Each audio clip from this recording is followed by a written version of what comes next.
Okay, everybody. What we have here is a TackLife jump starter for a car and other accessories you could use for it. But the main focus, I think, is to jumpstart a car. Jay himself actually has a video on his own, and I'll throw a link into the video description of his video so you can check it out whenever you want. So this is what it is. The main battery is right here. Here's the carrying case for it, which is really nice. Your other accessories go inside here, and this is where the battery itself goes in. You can see I just keep the owner's manual in there with it. Probably the best place to put it. Now mine's a little bit different from his because mine's like a little black and there's a little bit of orange on it. But what is really nice is there's this analog compass on here that you can see. And just to show you that it works, I'll turn this 180 degrees. And if you watch, it adjusts itself accordingly. So yeah, you know, this is that's one of the cool things to have with it. Definitely, it's a little fidgety sometimes, though, as you can see, but you get the basic idea. Okay, now on one side here you have in the middle is a standard LED flashlight, and those two lights you see on the side there are red flashers. Should you want to use those, and we'll get to those in a bit. Now over here is the port to connect the engine starter, which I'll show you in a bit. The on-off switch, a power switch to get it out of standby. Here's an output. Sorry about that. Here we go. Output 5 volts, 5 volts or 9 volts. So we get it to focus a little bit. Sorry. Okay. Output 5 volts, 2.1 amps. An output of 12 volts. I'll show you where that could be used, and the input to charge it up right here. And on this particular one, there's a little LCD screen here that's there to show you the what status it's in and how much it's charged and everything else. So let's go ahead and turn it on. And if you look here, it lights up, and I may be a little overexposed. Sorry. There it is. It's currently showing 100% charge, which is good. And it's showing output of a capacity of 12 volts. If I was charging it right now, it would say in as well. And okay, that's better. It would say in right next to the out. Now, when I first got this, it was at 68%, which is a little bit more than half, which is nice. But just to be sure that it's good to go for a long time, I charged it fully up. And Jay, thank you for that advice. So, and you can see here, this button will also operate the lights accordingly. Let me show that to you. If you push it once, you have to hold it actually. If you push it once, you see the flashlight comes on. And it's a decent amount of light. I don't really have a dark space to go into right now, but it's okay. You know, you can really see what you need to.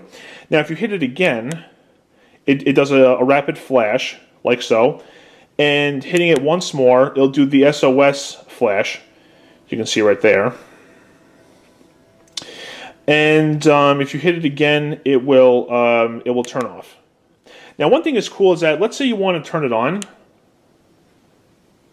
Okay. Now, if you don't want to deal with all those other options, just push and hold it again,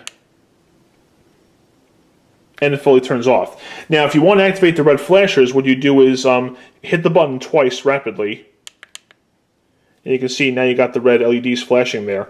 They're pretty bright. Obviously, the camera's not going to show it as well, but they definitely do what they're supposed to. And I think you just hit it again. Yep, to turn it off.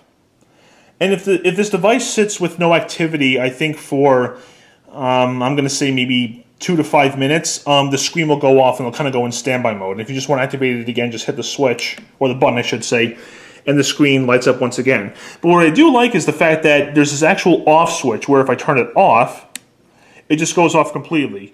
Now, you know, I don't know if that's fully off or if it's in standby again because it's electronic, but you know, I'm pretty sure that with it being off like this, either it's not using anything or it's using as little as possible, and it should be good for a long time. Let's go ahead and look at some of the other accessories that we have here. So here is a charger that you can use into a car's electrical port. So if you want to charge this up while you're driving, you can certainly use this if you want. Here's the wall charger. If you charge it in through the wall, which is what I did. Now this device here is actually pretty cool. What you can actually use this for is this goes into the 12 volt 10 amp output right there. And let's say you want to connect, I don't know, let's say a small air compressor to put air in your tires. You can use this. What you do is you just plug it in there, plug the compressor into here, and then just operate like normally. So that's pretty cool. And the engine start thing is actually covered with this. Let me see if I can get it open for you. You can see it has an interesting fitting. I guess because, like, you know, it's direct current, so it has to go a certain way. And as you can see, it is keyed. So if you use this thing, as you see here, it can only fit in one way. So it's hard. It's really hard to mess up, which is good. And over here, you have two LEDs. One says reverse. I guess if you hook it up to the battery the wrong way, and the other one says correct. And there's a boost button here, which you use if the battery is really low, and like you gotta give it a little bit extra power. And obviously over here are your Obviously over here is your phone ringing, so excuse me while I get that. Okay, sorry about that. Let's try that again. All right, so then over here are your clamps, obviously for your battery. Black obviously goes to negative, red goes to positive. And I'm looking at the size of these wires here, and I think they may be a little bit larger than the ones that Jay has. I'm not too sure, but I can always check out his video. But obviously what you see in video may not be what you see in person, but here you go. Just for comparison purposes, I do have a set of standard jumper cables here.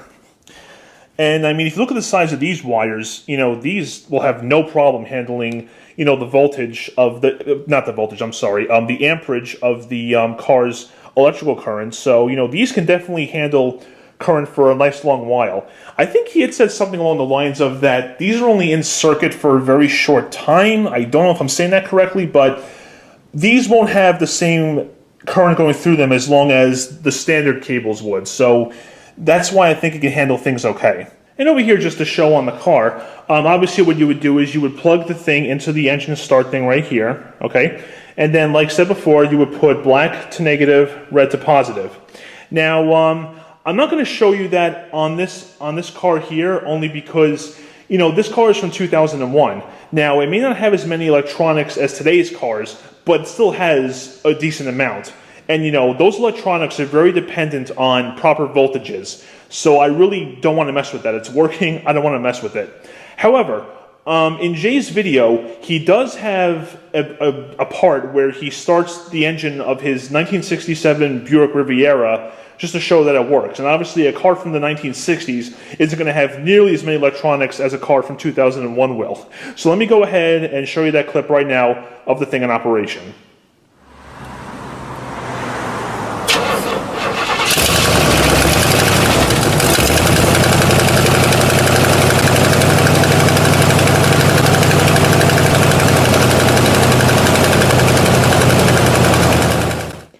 And there you guys have it. I also would like to point out that the engine on his Buick is a 7-liter V8, okay? And this particular engine is a 2.5-liter V6. So if that thing had no issues starting that engine in the Buick, it'll have no problems starting this engine over here, believe me. So it'll definitely be all good for that sense. So you can definitely see it can handle a good amount.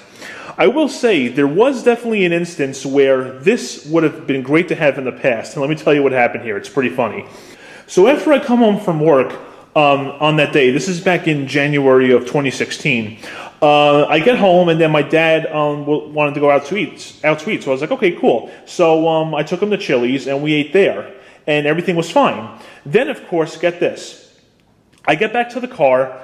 As soon as I turn the key to on, the warning lights on the dash are very dim. And right then and there, I'm just like, this is not going to end well at all. I turn the key to start, knowing what's going to happen, just to see. Sure enough, the engine cranked maybe once and then just stopped. And I'm just like, you got to be kidding me. Admittedly, this was my fault. At the time, the battery was 5 years old, and I had just had the car inspected maybe a week before then.